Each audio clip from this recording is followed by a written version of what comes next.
మనము 10వ తరగతి తమిళనాడు గవర్నమెంట్ తెలుగు చూస్తూ ఉన్నాము.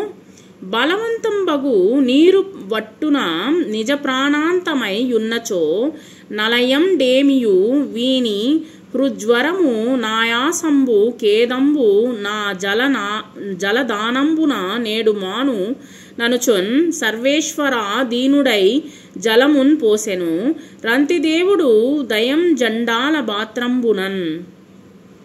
చూడండి, రంతిదేవుని యొక్క ఎంత దయాగుణమో చూడండి. అమితమైనటువంటి దాహముతో ప్రాణం పోయే స్థితిలో ఉన్నటువంటి అతనికి ఎలాంటి బాధ కలగకూడదు.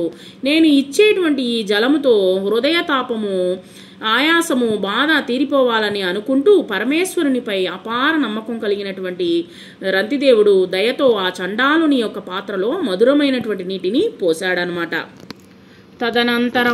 తదనంతరంబ బ్రహ్మాది దేవతలు సంతోషించి రంతిదేవునికి మేలు సేయం దలచి నిజాకారంబులతో ముందట నిలవంబడి యా రాజు ధైర్య పరీక్షార్థంబు దమచేసిన వృషలాది రూపంబులగు విష్ణుమాయ నెరింగించిన నా నరేంద్రుడందరికి నమస్కరించి వారలనేమియు నడుగక నారాయణ భక్తి తన మనంబున వెలుంగన్ ధీరుండాతండు మాయా పారజ్ఞుండగుచు భరమపదంబు బొందెన్. సరే, ఇదంతా విష్ణుమాయ అని విష్ణుమాయ యాక్చువల్గా వచ్చేసి. ఆ తర్వాత బ్రహ్మాది దేవతలు సంతోషించి అతను చేసినటువంటి దయాగుణాలకి సంతోషించి రంతిదేవునికి మేలు చేద్దామని మారు వేషాలు విడిచి తమ తమ ఆకారాలతో రాజు ముందు నిలబడ్డారనమాట. రాజు ధైర్యాన్ని పరీక్షించాలనేటువంటి ఉద్దేశంతో తాము ధరించినటువంటి శూద్ర బ్రాహ్మణాది రూపాలతో కూడినటువంటి విష్ణుమాయను తెలిపారనమాట. ఆ రంతిదేవుడు వచ్చినటువంటి దేవతలందరికీ చేతులు జోడించి నమస్కరించి రంతిదేవుడు ధీరుడు, మాయా జ్ఞానాన్ని ఎరిగినవాడు, అందుకే ప్రత్యక్షమై వచ్చినటువంటి దేవతలను భూలోక సౌఖ్యాలను కోరలేదు. అంటే నాకు ఇది కావాలి అది కావాలని కోరుకోలేదనమాట. ఇప్పుడు మన ముందు కానీ దేవుడు కానీ నిలబడితే మనం ఏమేమి కోరికలు కోరుకుంటామో, మనము అనేకమైనటువంటి కోరికలు మనకి ఏమేమి కావాలో అన్నీ కోరుకుంటామన్నమాట. కానీ ఇతను మటుకు ఎటువంటి సౌఖ్యాలని కోరలేదు. ఏమనుకున్నాడంటే నారాయణునిపై అచంచలమైనటువంటి భక్తి హృదయములో ఉప్పొంగగా రంతిదేవుడు మోక్షాన్ని పొందాడు. కాబట్టి ఈయన మోక్షాన్ని పొందాడే కానీ నాకు ఇది కావాలి అది కావాలని కోరలేదన్నమాట. ఆ రాజర్షిని గొలిచిన వారెల్లా దదీయ యోగ వైభవమును శ్రీనారాయణ చింతనులై చేరిరి యోగీసు లగుచు సిద్ధ పదంబునన్. ఇట్లు రంతిదేవుడు విజ్ఞాన గర్భిణియగు భక్తి వలన భరమపదంబునకు జనియే.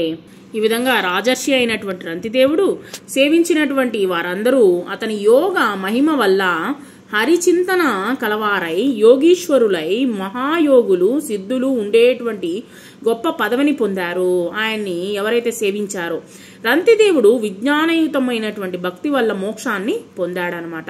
సో అతనికి విజ్ఞానం అనేటువంటిది ఉన్నది కాబట్టి అతను మోక్షాన్ని పొందగలిగాడు.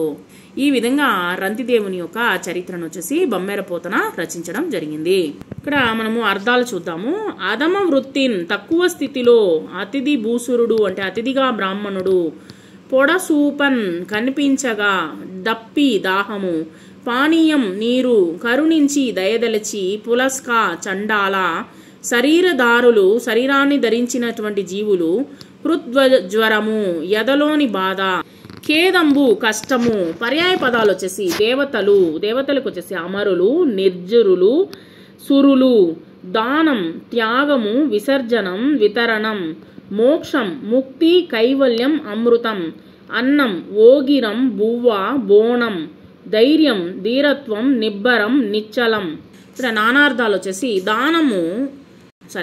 పర్యాయ పదాలు అంటే ఒక పదం ఉంటుంది, ఆ యొక్క పదానికి వచ్చేసి వేరువేరు పేర్లతో పిలవడం జరుగుతుందన్నమాట.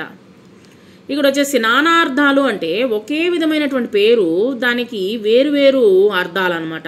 ఇప్పుడు చూడండి, దానము అంటే ఆధారము, తర్వాత వచ్చేసి పోషణము అని అంటారు. బ్రహ్మ పరమాత్ముడు, బ్రాహ్మణుడు, ఋత్విజుడు, జలం నీళ్లు, జడం, ఎర్ర తామరను కూడా జలం అని అంటారు.